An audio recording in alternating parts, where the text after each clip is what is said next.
Sandra here. This is just a really quick video to talk about one of the most important skills in English.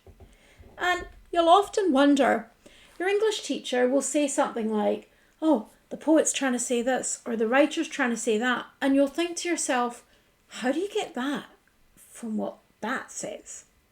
And so that's what this skill is here that we're looking at. To be good at English, or to progress in English, you really need to understand the difference between denotation and connotation. And this is sometimes one of the first lessons that we actually do. Because, let's see, denotation is about the literal meaning of words. But connotation is what we call the associative meaning.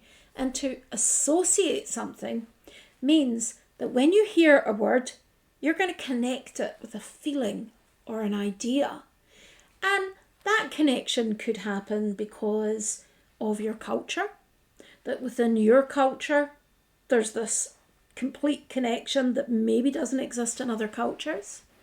Sometimes you'll make the connection because it's common sense, it's something everybody knows.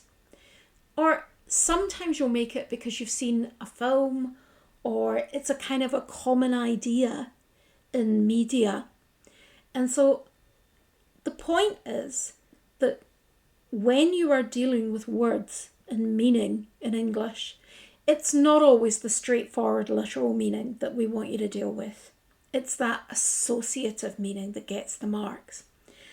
Sometimes people fall into the trap of just repeating the meaning of a word, and then they don't get any marks and they think that I answered all the questions and I tried really hard.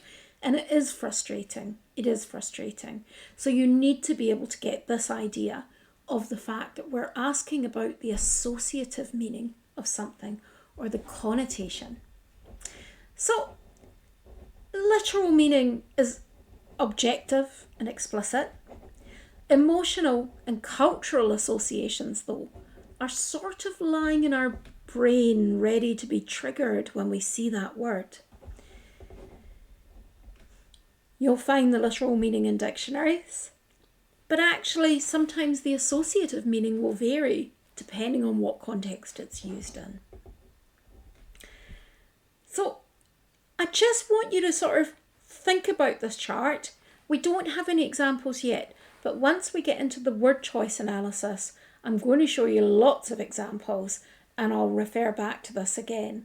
But I just wanted to get in a wee lesson about denotation and connotation and what the difference is between those.